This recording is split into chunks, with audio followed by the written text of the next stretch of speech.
lot darker. Look at it. Look how dark it is. Like, his dark spots are so much darker. They're like black almost. Yeah. What's up, everybody? We are back on the channel today, but we are not at the homestead.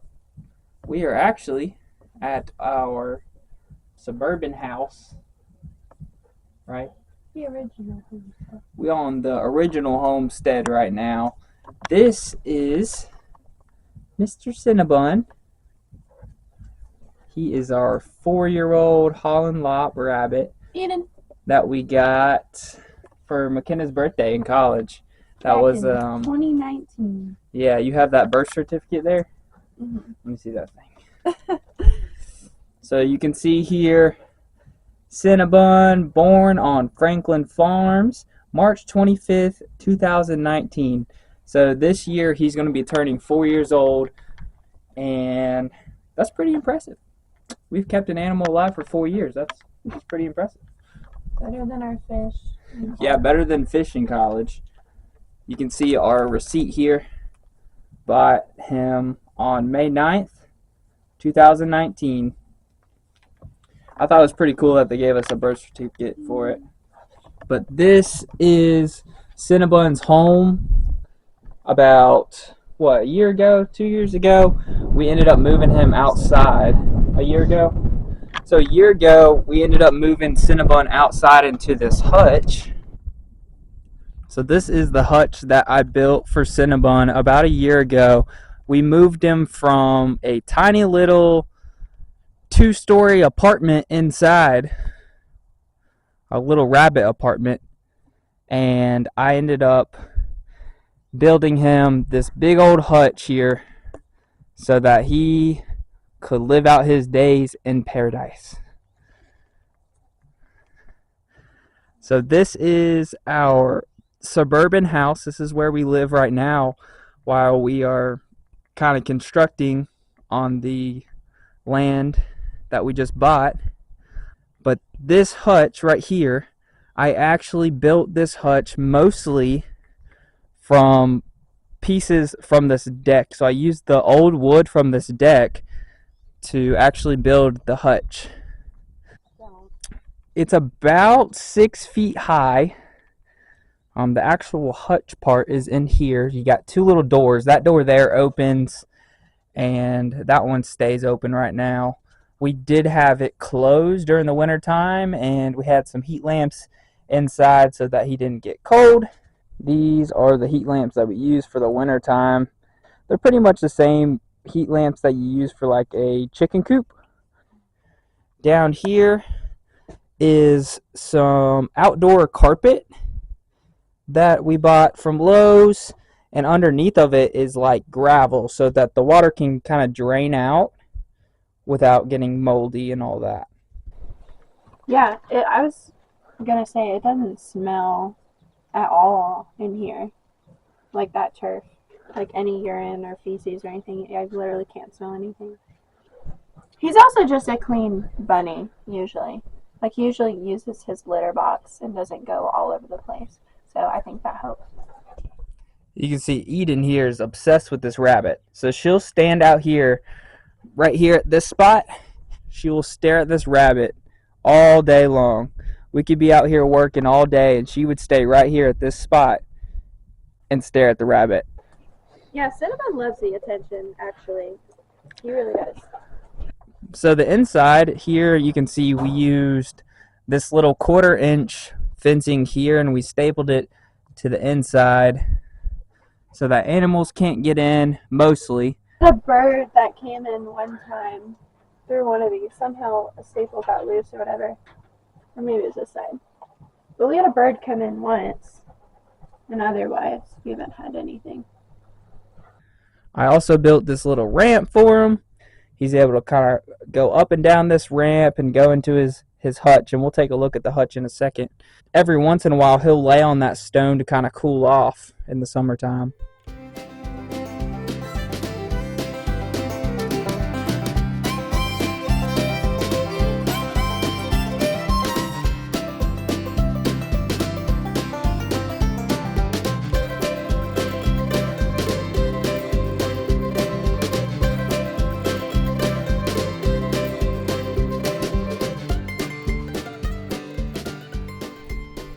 Get the nice clean hutch we got here. So what we got going on here, babe? Tell them about it. Water, food, extra warmth. That's right. Water, food, extra warmth. Used to be a litter box here, but he don't use that no more. When he was inside, he used the litter box a lot more, but now it's just his feeding ground here. He treats this whole bedpan as his litter box now, which is fine. But he used to strictly use that box up until about like 6 months ago. I don't know what changed. Tell me, is it good?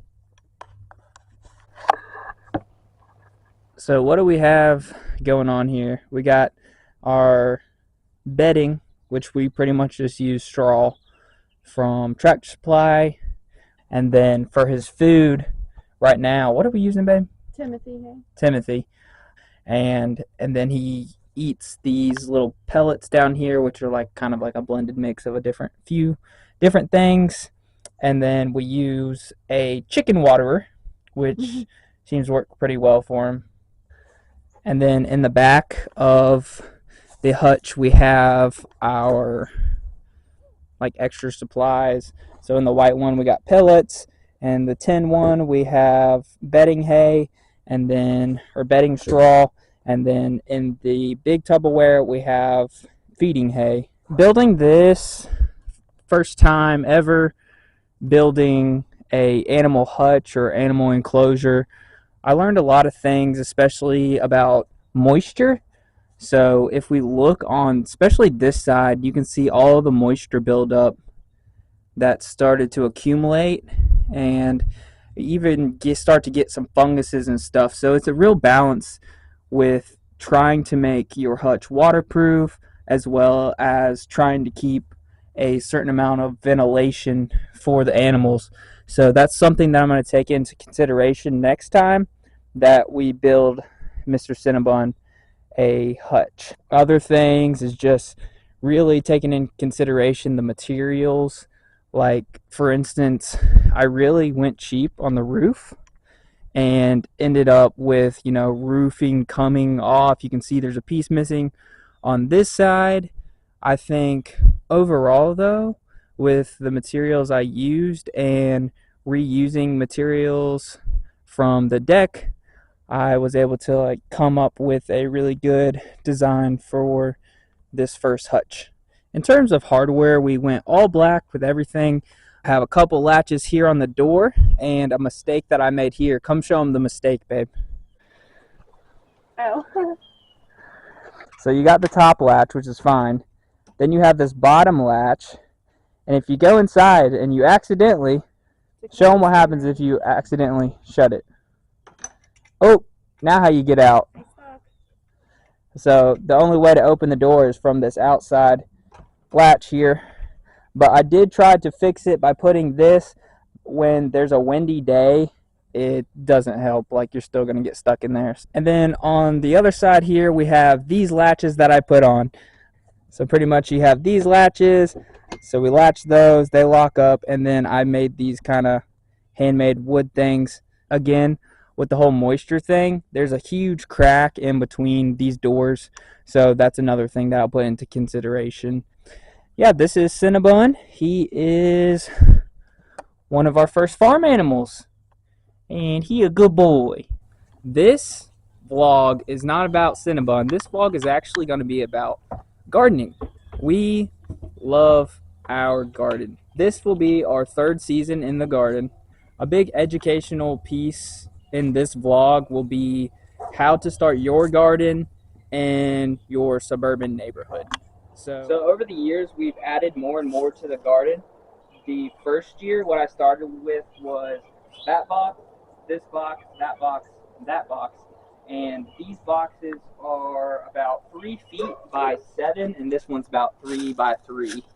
What I did was I've used my spade to cut little squares into the ground. So we cut those out. I dug a little bit into the ground and then flipped the squares over so that the grass could compost into the soil. And I started the garden in January of that year, 3 years ago. The reason I made the boxes the size that they are is so that I'm able to get across my boxes. Even these boxes are a little too big. Preferably, you would really want to be able to almost reach all the way across your box. But here you see I can reach about halfway, so I'm able to go on all sides of the box and get to what I need to get. If it was a little smaller, it'd make it a little easier. If you come over to this box is a little harder to get to because it's back in this corner. So when I'm working from that side, it's harder to get to this side and kind of work with all these plants right here. I laid my boxes down. These are just like leftover 1x6s, I think is what it is. And then I went to my local garden store and got some compost. And that's what I started with. So I mixed the compost kind of with the clay that was over here. What? Nothing. What are you laughing It sounded like you were about to say slut. at? What? I mixed the clay with the compost that I got from the local garden store. When I started gardening, this mulch wasn't here, so I think it was last year that I decided that I would add this box. So the box I'm sitting on, I added it because That's my flower box. that's right. So McKenna wanted more flowers, and I ran out of room in my boxes for vegetables and flowers. So I built this box specifically full of flowers. So this is McKenna's flower box. So we laid the mulch because there was a lot of grass and weeds and stuff, and they were growing into the boxes, as well as it was really, really hard to get the lawnmower over this 2-foot fence I put up to kind of mow in between here. So we went ahead and put the mulch to keep, the weeds down and stuff. It's done really well. Yeah, it's done good, but every once in a while you can see like right there's some weeds that come up through it. No big deal. Yeah. Last fall, I decided to try something new because last season I had so many weeds growing up in my beds. I was doing a little research and I used leaves from the trees and kind of used them as a mulch barrier so that I don't get as many weeds in my bed. Today what we're going to do is kind of break up those leaves and mix them into the soil so that they can decompose even further. You can see that they're pretty much decomposing now, but we're going to go ahead and mix them into the soil. Now if you come closer here, you can see the soil is very seasoned and it's actually pretty nice. There's a little bit of clay mixed in there, but it's mostly compost. We'll go over to the compost pile in a second. I'll show you this compost setup that I have over there that's worked really well for us and actually saved on a lot of like waste that we get rid of. That's compost that goes straight into this that makes more food for us. Right now, you can see in the garden there's not many plants, but there is a few plants in here that we have right now. So these are Brussels sprouts from the winter time, and this was the first time that I grew Brussels sprouts. And honestly, they did quite terrible. They didn't get big, and you can see they're bolting now. That's what they're doing right here. They're about to sprout some flowers because it's getting too hot for them. They kind of grew a little bit in there. You can kind of see. We're going to harvest these in a second and see what we get from them. But you can see the little Brussels sprouts here. And if we go over to the other side, we can see some bigger one. You can see on this one, the Brussels sprouts are a little bigger, but still didn't quite get to size. So we'll harvest those and see what we get from it. Another fruit that we have right now is our strawberries. Strawberries are a perennial, and that means that they come around every year pretty much. This whole box is full of strawberries. Now, when we started this box, it was literally, I think it was 7 strawberry plants on this side. And then I also have these 2 containers here and one over there that also have strawberries in them. You can see that they completely died, but they're starting to kind of come back for this season. Now, what I'm thinking about doing, if it's okay with McKenna, is I'm going to split the box again, just kind of divide this in half, so that only half is strawberries, so we can plant other vegetables. No. This is a trellis that I started the first year, and this is where we've been planting our cucumbers. There's holes drilled through this and over there, and I take metal wire and stretch it across from here to there, and I think I have about 5 or 6 wires that go across, and that's my trellis for my cucumbers. So each season they kind of crawl up this way and they're able to get a lot of sunlight. The newest item to my garden here are these blueberry plants. Blueberries! And we look here, they're already starting to kind of sprout. We bought these for Cooper boy because Cooper loves blueberries, and we wanted to start some blueberry plants so that we have them whenever he passes. We want to plant these blueberry plants with him. These will be going to the land, but I brought them back home so I could take good care of them. Now the first step for this garden is we got to get weeding. The garden has been weeded and cleaned up. We got half of the strawberries removed here.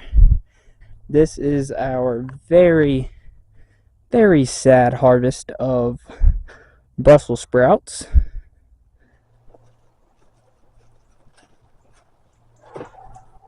Alright, these are my two compost piles set up here. At all times, I always have a compost pile that's cooking and one that's kind of unfinished. The one over here is pretty much the finished compost pile, and this is the one that's cooking or we're working on. We're still throwing scraps into this. Like I said, this one here is the unfinished compost pile. This side is our finished compost, and you can see the difference in color between the two of them. And things that you throw in compost, you know, we throw all of our kitchen scraps other than meat pretty much in our compost. So that includes peels of fruit, you know, all your vegetable scraps, your eggs, bread. You know, later on I would like to make a video on how to compost and really go into depth on what composting is and what the process biologically is when it comes to composting organic material. We'll keep it pretty simple today. There is brown things and there's green things that you put into your compost, and you try to keep an equal balance of the two. For example, some of your browns would be grass and straw and leaves and things that are pretty much dead. Small sticks you can even put in your compost bin. Green things are things like your table scraps, so all your leftover vegetables and fruits that we just talked about, those are your greens that you put into your compost bin. You want to keep the balance between the greens and the browns pretty equal. People even like to layer their compost bins, so they'll put a whole layer of greens and then a whole layer of browns and then a layer of greens and a layer of browns. That's how I started my compost bin, and then I found that it's really too complicated to keep up with the process of layering the compost bin. So what I do is I always keep a pitchfork handy so that I'm able to stir the compost bin, aerate it, and get it cooking a little faster. If you look up compost bins online, you'll find the ones that kind of stir the compost continuously. So you go out there and you'll turn the compost bin a few times. That helps kind of cook it up a little faster. And that's basically what I'm doing, is I'm taking the pitchfork and sticking it in there and kind of stirring up the compost. Let's go ahead and get these weeds into the compost bin. We'll get a closer look at the finished compost. We were talking about greens and browns earlier, and if you see here, all those weeds that I just thrown on the top, those are all considered greens. So if you think about it, greens are anything that are basically alive. Until about a few seconds ago, all of these plants here were alive, so they're all considered greens. Now browns would be something like these leaves on the ground here, they're all dead, or this straw here, those are considered browns. So this is my finished compost here, and if we dig to the center, I'll show you what the actual compost looks like.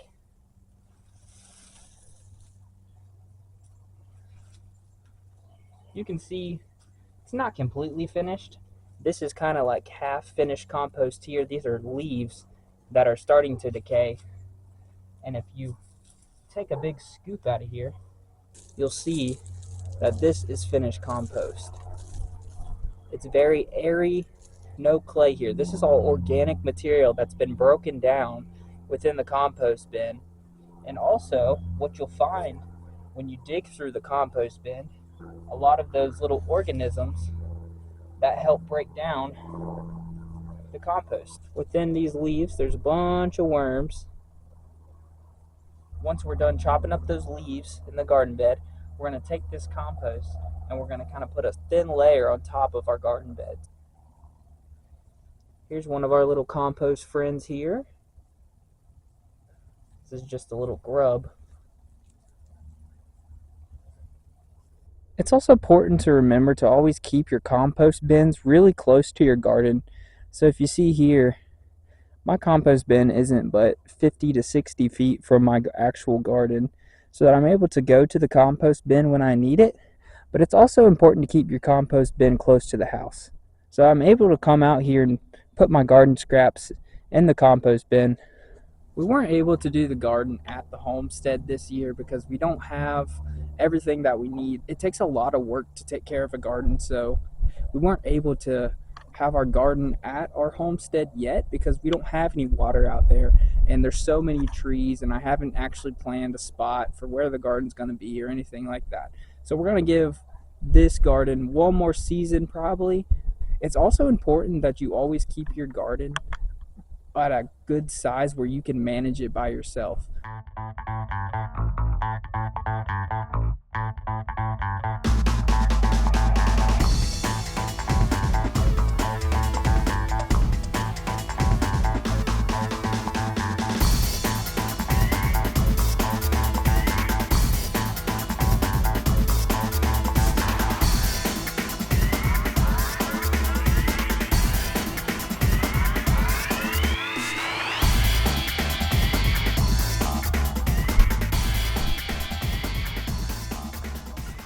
Today I'm working with mainly 3 tools.